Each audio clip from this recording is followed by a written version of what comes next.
Hello, good morning વિદ્યાર્થી મિત્રો. માનસરોવર વિદ્યાવિહાર, પૂના ગામ, સુરત. મેં વસાવા સંગીતાબેન.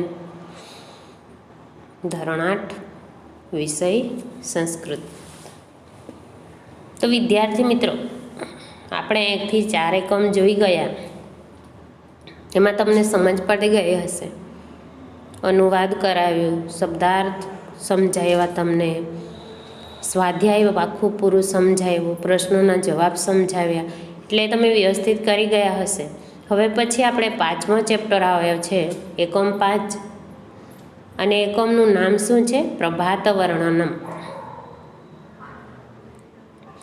આ એકમની અંદર પ્રભાત યાને શું? પ્રભાત એટલે સવારનો સમય. વર્ણનમ એટલે કે વર્ણન કરવું. સવારના સમયનું વર્ણન. તો વિદ્યાર્થી મિત્રો, સવારનો સમય આપણને કેવો અનુકૂળ હોય છે? શું હોય છે સવારના સમયની અંદર? મનુષ્યએ સુખ અને સગવડના ઘણા સાધનો ભલે મેળવી લીધા હોય, તો પણ પ્રકૃતિની ગોદમાં જે સુખ અને શાંતિ મળે છે તે અન્ય ક્યાંય મળી શકતા નથી. આપણા ઘરમાં ગમે એટલી ભૌતિક વસ્તુ વસાવેલી હોય, ગમે એટલું બધું સારું હોય, છતાં પણ આપણે કુદરતી પ્રકૃતિને માણવા માટે આપણે બહાર નીકળતા હોય છે. એનો નજારો કંઈક અલગ જ હોય છે. પ્રકૃતિના અનેક સુંદર સ્વરૂપો છે. તેમાં સવારનો સમય અત્યંત આહલાદક અને રમણીય અને પ્રેરણાદાયી હોય છે. એમાંથી આપણને કોઈક પ્રેરણા પણ મળતી હોય છે. ખૂબ જ સુંદર લાગતું હોય છે ને આપણા મનને પ્રફુલ્લિત કરી દેતો હોય એવું લાગતું હોય છે. તો વિદ્યાર્થી મિત્રો, એ સવારનો સમય જે છે, આપણે સવારના સમયનું વર્ણન જેટલું કરીએ એટલું આપણાથી ઓછું હોય છે. સવારની પ્રકૃતિ જાણે કુદરતે એનામાં કેવી સુંદરતાના સ્વરૂપોનું વર્ણન કરેલું હોય. એનો સમય સવારના શાંત વાતાવરણ હોય. સૂર્યના કિરણો જ્યારે પૃથ્વી પર પડે છે ત્યારે આખી ધરતી ઉજાલાથી ભરાઈ જતી હોય છે. સૂર્યના કિરણો પૃથ્વી પર પડે એટલે લોકો પોતપોતાના કામે લાગી જતા હોય. બાગમાં રહેલા ફૂલ કળીમાંથી ફૂલ વિકસિત થતું હોય, વેલીઓ વિકસિત થતી હોય. લોકો નિંદ્રામાંથી આખી રાત નીંદર માણી હોય અને નીંદર અને આળસ ત્યજીને પછી પોતપોતાના કામમાં લાગી જતા હોય. અને બધું નવું અને લોકોને હાશકાર થતું હોય કે એ આખો દિવસ દરમિયાન કામ કર્યું હોય, એ કામનો થકાવટ જ્યારે આરામ કરે છે, નીંદર માણે છે, ત્યારે એ બધું ભૂલીને પછી નવેસરથી આખા શરીરની અંદર તંદુરસ્તી ફ્રેશ થઈને પછી એ બીજા નવા કામમાં લાગી જતા હોય છે. મનુષ્યો, ભમરાઓ પણ એક ફૂલ પરથી બીજા ફૂલ પર, અને લોકો સવારના સમયે સાફ સફાઈ કરતા હોય. પક્ષીઓ પણ પોતાના માળામાંથી એક જગ્યાએથી બીજી જગ્યાએ પોતાના ખોરાકની શોધમાં ઉડતા હોય. સૂર્યના કિરણો જ્યારે પૃથ્વી પર પડે છે ત્યારે આખી પ્રકૃતિના સજીવ સૃષ્ટિઓમાં કેવો ફેરફાર જોવા મળે છે. વિદ્યાર્થી મિત્રો, એ તમને પણ સમજ પડતી હશે. બ્રાહ્મણ લોકો છે, આપણે સવારના નાહી ધોઈ લઈએ, ફ્રેશ થઈ જઈએ, આપણું મન ફ્રેશ થઈ જાય પછી આપણે ભગવાનને પ્રાર્થના કરતા હોય, ભગવાનને પગે લાગતા હોય, ભગવાનને વંદન કરતા હોય, ભગવાનને સ્તુતિ કરતા હોય, ગીત ગાતા હોય, મંદિરોમાં ઘંટનો નાદ સંભળાતો હોય અને આપણને સવારનો સમય ખૂબ અનુકૂળ લાગતો હોય. નદી નાળા હોય, નદીની અંદર સ્ત્રીઓ પાણી લેવા જાય, ઢોર ઢાંકરો પાણી પીએ, માણસો સ્નાન કરતા હોય અને એ આપણને સવારનું દ્રશ્ય કંઈક અનેરું લાગતું હોય છે. સવારના સમયે આખું ઘર ચોખ્ખું ચટાક હોય, ઘરના આંગણા ચોખ્ખા કરતા હોય, માણસ નાહી ધોઈને પોતપોતાના પ્રવૃત્તિમાં લાગી જતા હોય છે. એટલું બધું સૂર્યના કિરણો જ્યારે પૃથ્વી પર પડે અને લોકો કામે લાગી જતા હોય છે. તો વિદ્યાર્થી મિત્રો, આપણે આ પ્રભાત વર્ણનમ એકમ જો છે 5મો, એ પ્રભાત વર્ણનમનું એકમની અંદર આપણે થોડાક આ પાઠની અંદર આ કાવ્યમાં નવીન ઉમંગ અને ઉત્સાહનો સંચાર કરનારી સવારનું સુંદર વર્ણન કરવામાં આવ્યું છે. સૂર્યોદય અંધકારનો નાશ કરે અને પ્રકાશનો ઉદય લઈને આશાવાદી સંદેશ લઈને આવે આપણી પાસે, ત્યારે સવાર થતાં જ પશુઓ, પક્ષીઓ, વૃક્ષો, વેલીઓ અને બાળકો વગેરે સર્વો કંઈ સજીવ સૃષ્ટિમાં આળસ ત્યજીને પ્રફુલ્લિત વદને નિદ્રામાંથી ઉઠે અને તંદ્રાને એટલે કે આળસને ત્યજીને પોતપોતાના કાર્યમાં લાગી જાય છે. આ કાવ્યમાં સવારનું રમણીય શબ્દચિત્રો કવિ વાસુદેવ દ્વિવેદી શાસ્ત્રીએ આલેખ્યું છે. આ જે પાઠ છે, 5મો એકમ છે વિદ્યાર્થી મિત્રો, એના લેખક કોણ છે? વાસુદેવ દ્વિવેદી શાસ્ત્રી જે છે, એણે સવારનું વર્ણન સુંદર રીતે આપણને કર્યું છે. તો વિદ્યાર્થી મિત્રો, આગળ આપણે જોઈએ કે સવારના સમયની અંદર એક નવો ઉમંગ અને નવી ઉત્સાહ લઈને આપણા શરીરની અંદર સંચાર કરીને સવારનું સુંદર વાતાવરણ આપણાને સૂર્યોદય થાય છે, જ્યારે અંધારું ભાગી જાય છે અને સૂર્યનો ઉદય થતો હોય છે, ત્યારે અજવાળું પ્રકાશિત થાય છે. એવા સમયે આપણને આખા સજીવ સૃષ્ટિને પ્રફુલ્લિત કરે છે અને લોકો આળસને ભગાડીને પછી નિંદ્રા તંદ્રામાંથી એ પોતાના કામે લાગી જતા હોય છે. તો વિદ્યાર્થી મિત્રો, જોઈએ આપણે અહીંયા હું તમને ભણાવીશ, પછી સમજાવીશ શબ્દો અને પછી આપણે આગળ જોવાનું છે. તો એમાં જુઓ, પહેલું જે છે પ્રભાત વર્ણનમ. પ્રભાત વર્ણનમ એટલે કે સવારનો સમય. પહેલું જે છે જુઓ, ચંદ્ર અસ્તમ ગચ્છતિ, સૂર્ય ઉદયમ ગચ્છતિ, પરિતો ભવતી પ્રકાશ, મંદમ ચલતી સમીર, મધુપ ભવતી સધીર. શું કહે છે અહીંયા? ચંદ્ર એટલે કે ચંદ્ર, અસ્તમ જ્યારે ચંદ્ર અસ્ત થવા જાય છે, ગચ્છતિ એટલે કે જાય છે. ચંદ્ર અસ્તમ ગચ્છતિ, ચંદ્ર શું કરવા જાય છે? શું કરવા જાય છે? ચંદ્ર અસ્ત તરફ જાય છે. સૂર્ય ઉદયમ ગચ્છતિ, સૂર્ય એટલે કે સૂર્યનો, ઉદયમ એટલે કે ઉદય થાય છે. ચંદ્ર અસ્ત તરફ જાય છે, સૂર્ય ઉદય થવા જાય છે.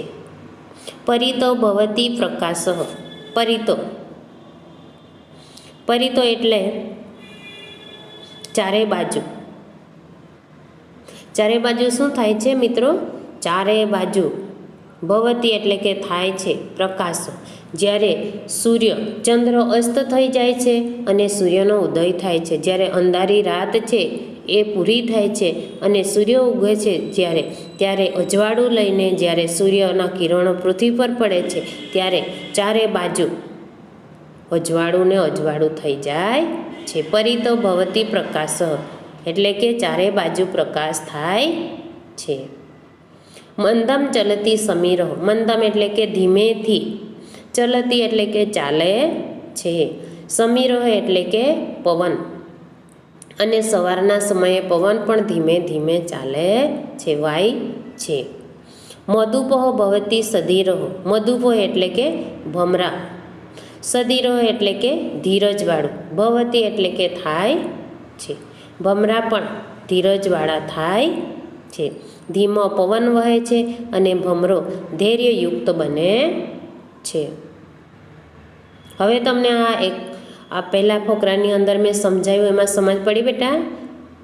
ના સમજાયું હોય તો મને તમે પૂછી શકો છો. અને આ જે આની અંદર તમને મેં આ 4-5 કડીની અંદર એક શબ્દોનો અર્થ પણ સમજાવ્યો છે. ચંદ્ર અસ્તમ ગચ્છતિ એટલે કે ચંદ્ર અસ્ત થવા જાય છે. સૂર્ય ઉદયમ ગચ્છતિ એટલે કે સૂર્ય ઉદય થવા જાય છે. પરિતો ભવતી પ્રકાશ એટલે કે ચારે બાજુ પ્રકાશ ફેલાય છે. મંદમ ચલતી સમીર, ધીમો પવન વહે છે. મધુપ ભવતી સધીર એટલે કે ભમરો ધૈર્યયુક્ત બને છે. આ તમારો અનુવાદ થઈ ગયો. એક શબ્દનો અર્થ પણ તમને સમજાવી દીધું. અહીંયા સવારના સમયનું, પ્રભાતનું વર્ણન કરેલું છે. ત્યારે આ પહેલો ચિત્રની અંદર જુઓ, સૂર્યનો ઉદય થાય છે અને સૂર્યની ઉદય થતાં જ પક્ષીઓ પણ, ભમરાઓ પણ એક ફૂલ પરથી બીજા ફૂલ પર જાય છે.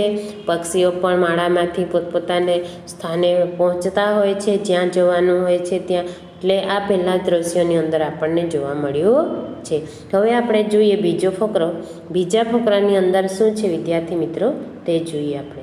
કલિકા વૃંદમ વિકસતી લતિકા વૃંદમ વિલસતી નિંદ્રા તંદ્રા ભગ્ના જનતા કર્મણિ લગ્ના સકલે નવ ઉલ્લાસ વદને વદને હાસ. શું કહે છે? કલિકા વૃંદમ.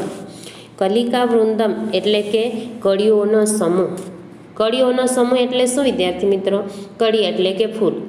ફૂલ જ્યારે ખીલતું નથી એના પહેલાં જ્યારે ફૂલ ખીલવાની તૈયારી હોય છે ત્યારે એ પૂરેપૂરું ફૂલ ખીલતું નથી ત્યારે એને શું કહેવાય? એક કળી કહેવાય છે. તો કળીઓનો સમૂહ એ પણ વિકસતી એટલે કે વિકાસ પામે છે અથવા ઝળકે છે. પછી લતિકા વૃંદમ વિલસતી. લતિકા એટલે કે લતાઓ. લતાઓ એટલે કે એનો સમાનાર્થી શું થાય? વેલીઓ. વેલીઓનો સમૂહ વિલસતી એટલે કે વિલસે છે, ઝળકે છે.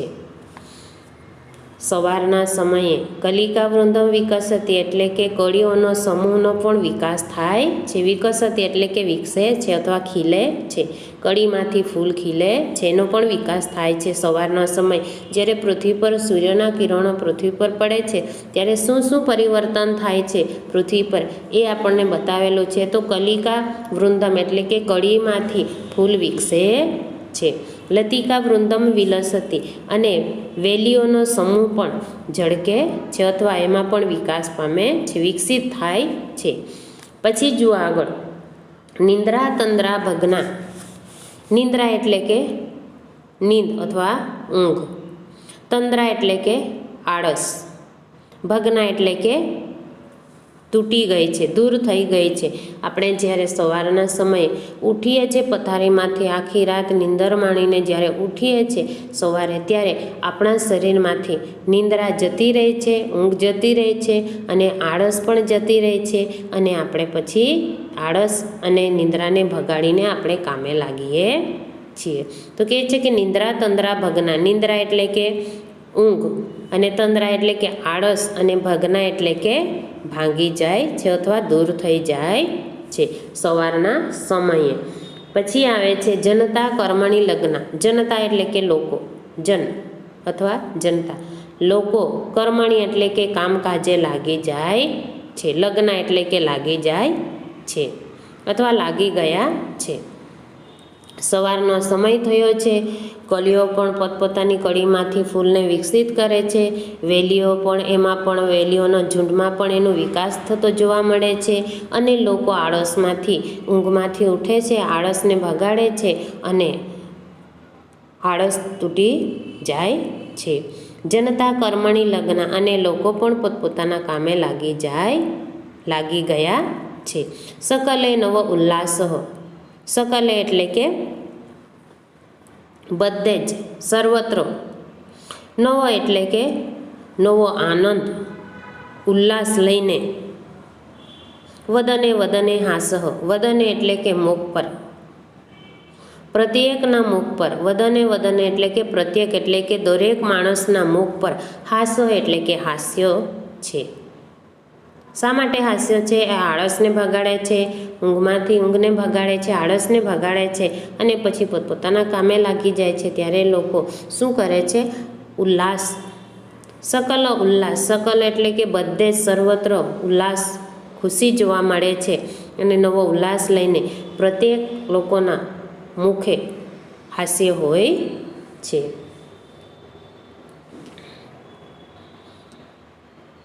તો વિદ્યાર્થી મિત્રો એનું અનુવાદ જોઈએ આપણે.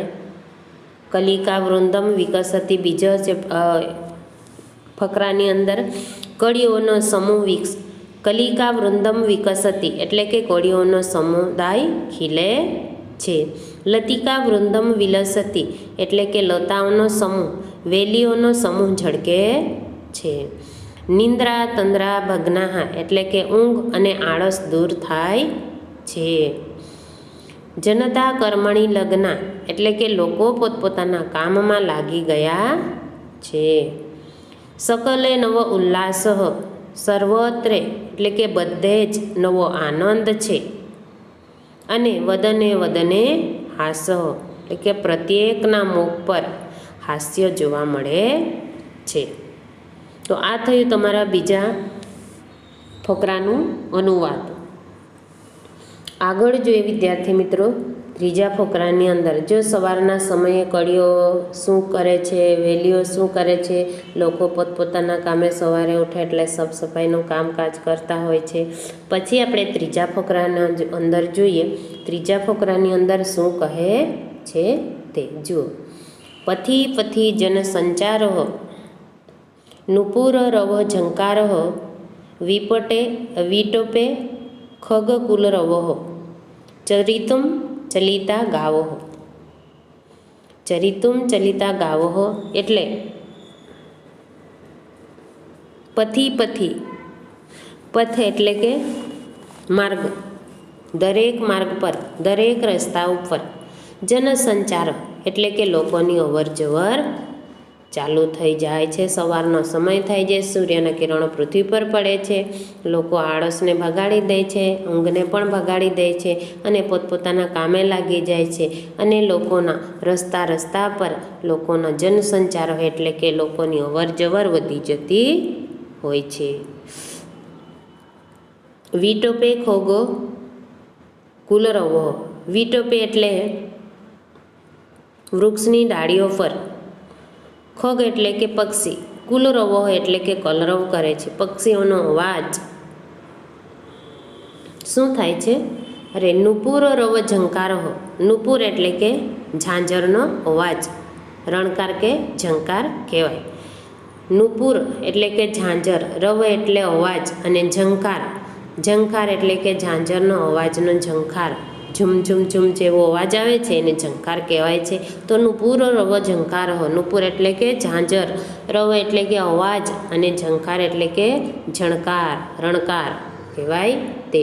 વિટોપે ખગ કુલરવો, વિટોપે એટલે ઝાડની ડાળીઓ પર, વૃક્ષની ડાળીઓ પર, ખગ એટલે કે પક્ષી કલરવ કરતા હોય છે, પક્ષીઓનો અવાજ સાંભળાય છે. ચરિતુમ ચલિતા ગાવો, ચરિતુમ એટલે કે ચરવા માટે, ચરિતુમ એટલે કે ચાલવા માટે અને ચલિતા એટલે કે ચાલે છે. ગાવો એટલે કે ગાય પણ પોતાના કોળમાંથી એ ક્યાં નીકળીને જાય છે? ચારવા માટે, ચરવા માટે જાય છે. અને એ ગાયો પણ ઘરેથી એ નીકળીને સીમમાં જાય છે. તો વિદ્યાર્થી મિત્રો, આ ત્રીજો ફકરો જે છે તો એનો અનુવાદ તમને કહું છું. પથી પથી જન સંચાર એટલે કે માર્ગે માર્ગે લોકોની અવર જવર થાય છે, અથવા રસ્તે રસ્તે લોકોની અવર જવર અથવા આવજાવ થાય છે. બીજો છે નુપુર રવ ઝંકાર, ઝાંઝરનો અવાજનો ઝંકાર અથવા રણકાર થાય છે. ત્રીજું વિટોપે ખગ કુલરવો, વૃક્ષની ડાળીઓ પર પક્ષીઓનો કલરવ થાય છે અથવા પક્ષીઓનો અવાજ થાય છે.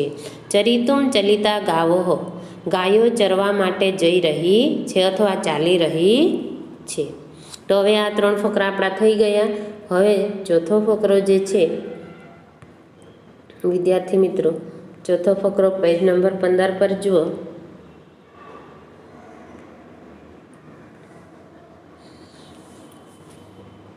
ચારે 4 ફકરાનું અનુવાદ પણ તમને સમજાવી દીધું અને સવારના વર્ણન, સવારનો સમય કેવો હોય છે તે વિશે પણ તમને સમજૂતી આપી. હવે છેલ્લો ફકરો જે છે, સવારના સમયે લોકો શું શું કરે છે તે છેલ્લો ફકરો જોઈએ.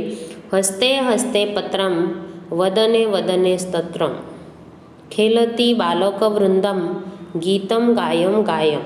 હસતે હસતે, હસ્તે એટલે કે હાથ, હસતે હસતે એટલે કે દરેકના હાથમાં, પત્રમ શું છે? ફૂલની પાંખડી, પત્રમ એટલે કે ફૂલની પાંખડી. હસતે હસતે એટલે દરેકના હાથમાં ફૂલની પાંખડી છે. વદને વદને સ્તોત્રમ, વદને વદને એટલે કે દરેકના મુખ પર, સ્તોત્રમ એટલે કે દરેકના મુખમાં સ્ત્રોત છે, શ્લોક છે, મંત્રો છે. ખેલતી બાલક વૃંદમ, ખેલતી એટલે કે રમે છે, બાલક એટલે કે બાળકો, વૃંદમ એટલે કે સમૂહ, બાળકોનો સમૂહ રમે છે. ગીતમ ગાયમ ગાયમ, ગીતમ એટલે કે બાળકોનો સમૂહ શું કરે છે? ગીતમ એટલે કે ગીત, ગાય છે, ગીત ગાતા છે. તો વિદ્યાર્થી મિત્રો, સવારના સમયનું વર્ણન અહીંયા સરસ મસ્ત મજાનું કરેલું છે કે દરેકના હાથમાં ફૂલના પાંદડા હોય છે અને પછી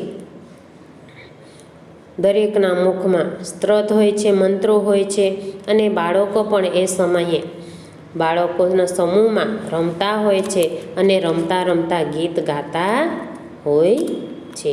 તો અહીંયા કેટલું મસ્ત સવારના સમયનું વર્ણન અહીંયા કરવામાં આવ્યું છે અને એના લેખક છે પાઠનું એ વાસુદેવ દ્વિવેદી શાસ્ત્રી જે છે એણે મસ્ત વર્ણન કરેલું છે સવારના સમયનું. સંસ્કૃત ભાષાની અંદર સવારના સમયનું વર્ણન મસ્ત કરેલું છે. આપણે જોઈએ એનો અનુવાદ, છેલ્લા ફકરાનો અનુવાદ જોઈએ. દરેકના હાથમાં ફૂલની પાંદડી હોય છે તથા દરેકના મુખમાં મંત્રો હોય છે. બાળકોનો સમૂહ ગાતા ગાતા રમે છે, ગીત ગાતા ગાતા રમે છે. આ થયો તમારો 1 થી 4 ફકરાનો અનુવાદ અને એ અનુવાદની અંદર તમને સરસ મજાની રીતે સમજાવી દીધું છે મેં. પહેલા ફકરાની અંદર જ્યારે ચંદ્ર અસ્ત થાય છે, સૂર્યનો ઉદય થાય છે અને ચારે બાજુ અજવાળું થઈ જાય છે, પવન પણ ધીમે ધીમે ચાલે છે, ભમરાઓ પણ એને ધીરે ધીરે એના કામમાં લાગી જાય છે. બીજા ફકરાની અંદર કળીઓનો સમૂહ પણ વિકસિત થાય છે અને વેલીઓનો સમૂહનો પણ વિકસે છે, ઝળકે છે અને લોકો નિંદ્રામાંથી તંદ્રામાંથી ભાગી જાય છે, આળસને દૂર કરે છે, ઊંઘને પણ દૂર કરે છે. જનતા કર્મણી લગ્ન એટલે કે લોકો પોતપોતાના કામે લાગી જાય છે. સકલે નવો ઉલ્લાસ, ચારે બાજુ ઉલ્લાસ ઉમંગથી ભરેલું દેખાય છે. વધને વધને હાસ અને દરેકના મુખ પર હાસ્ય દેખાય છે. ત્રીજા ફકરાની અંદર પથી પથી જન સંસાર, રસ્તે રસ્તે લોકોનો અવર જવર થાય છે. નુપુર રવ ઝંકાર, ઝાંઝરનો અવાજનો ઝંકાર થાય છે. વિટપે ખગ કુલ રવો, પક્ષી વૃક્ષની ડાળીઓ પર બેસીને કલરવ કરવાનો અવાજ સંભળાય છે. ચરિતુમ ચલિતા ગાયો, અને ગાયો પણ પોતાની જગ્યાએથી ચરવા માટે જઈ રહી છે. તો સરસ મજાનું આ અને ચોથા ફકરાની અંદર દરેકના હાથમાં ફૂલની પાંદડી હોય છે, દરેકના મુખ પર સ્ત્રોત હોય છે, દરેકના મુખ પર મંત્રો હોય છે અને બાળકો પણ સમૂહમાં રમી રહ્યા છે અને ગીત ગાતા ગાતા રમે છે. તો વિદ્યાર્થી મિત્રો, આ સરસ મજાનો અનુવાદ તમને સમજાવી દીધો. એને તમારે નોટમાં લખવાનું છે અને સંસ્કૃત ફકરો પણ લખવાનું છે અને ફકરા સાથે પાછું આપણે સંસ્કૃતમાં લખીને પછી એના પછી અનુવાદ કરવાનું છે. એક ફકરો સંસ્કૃતમાં લખવાનો, પછી એ ફકરાનો અનુવાદ કરવાનું ગુજરાતીમાં, પછી પાછો બીજો ફકરો સંસ્કૃતમાં લખવાનો. એવી રીતે આપણે લખવાનું છે. તમને ધોરણ 7ની અંદર પણ શીખવાડ્યું હતું કે કેમ લખવાનું અનુવાદ, તે તમારે આ જોવાનું છે વિદ્યાર્થી મિત્રો. હવે પછી આપણે જોઈએ ટિપ્પણી. શું આવે છે બેટા? ટિપ્પણી. તો ટિપ્પણીની અંદર જોઈએ આપણે ટિપ્પણીમાં શું આપેલું છે? શબ્દાર્થ આપેલા છે. તો શબ્દાર્થ તો તમને અહીંયા તો થોડાક જ શબ્દો આપેલા છે મેન, પણ મેં તમને એક એક શબ્દનો અર્થ સમજાવ્યો છે. તો એ ટિપ્પણ પણ તમારે મેં જે સમજાવ્યા છે એ પણ તમારે લખવાના રહેશે. પરિતો હતો ચારે બાજુ, સમીરો હતો પવન, મધુપ હતો ભમરો, સધીરો હતો ધીરજવાળું, તંદ્રા તો આળસ, ભગ્ના તો તૂટી ગઈ છે અથવા પૂરી થઈ ગઈ. હાસ એટલે કે હાસ્ય, રવ એટલે કે અવાજ, ખગ એટલે કે પક્ષી, વિટપ એટલે કે ડાળીએ, ગાવ એટલે કે ગાયો, લગ્ન એટલે કે લાગેલી છે, પથી એટલે કે રસ્તામાં, આ તમારું ટિપ્પણ થયું અને તમને પાઠની અંદર મેં ભણાવ્યું એની અંદર તમને શબ્દો પણ સમજાવ્યા. તો દરેક શબ્દો જે શબ્દો તમને સારા લાગે એ શબ્દોનું ટિપ્પણ પણ તમારે લખવાનું છે. હસ્તે હસ્તે, પછી વદને વદને, પછી સકલે જનતા, કર્મણી લગ્ના, નિંદ્રા તંદ્રા, લલિતિકા, વિલસતી, વિકસતી, કલિકા, એવા જે શબ્દો છે બધા શબ્દોનું તમારે લખવાનું છે. અસ્તમ, ગચ્છતિ, ઉદયમ, પછી ભવતી, પ્રકાશઃ, પરિતઃ, મંદમ, પછી ચલતી, સમીરઃ, પછી મધુપઃ, ભવતી, સદિરઃ. દરેક શબ્દનો અર્થ પણ તમારે લખવાનું છે. ને તમે લખો તો તમને યાદ પણ રહી જાય, તમને ખબર પણ પડે કે આ શબ્દોનો ભાષાંતર શું થાય છે અને પછી તમે અનુવાદ લખી શકો છો. તો આગળ જોઈએ વિદ્યાર્થી મિત્રો. હવે આગળ આપણે શું જોવાનું છે? સ્વાધ્યાયને જોઈએ. સ્વાધ્યાયની અંદર શું છે જોઈએ. સ્વાધ્યાયમાં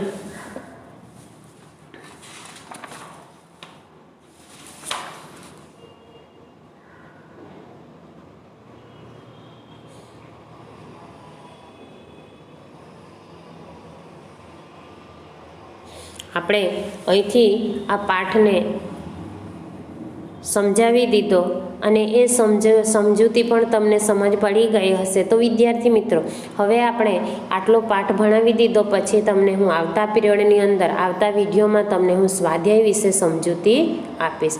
સ્વાધ્યાયની અંદર શું કરવાનું છે વિદ્યાર્થી મિત્રો, તે પણ તમને હું બધું સમજાવીશ અને દરેકના પ્રશ્નોનો જવાબ પણ તમને હું આપીશ. તો અહીંથી આપણે આ પાઠની અંદર જે આપેલું છે એને અહીંથી હું પૂર્ણ કરું છું. ત્યાં સુધી મને રજા આપશો. મને શાંતિથી સાંભળ્યું તે બદલ તમારો ખૂબ આભાર. અસ્તુ.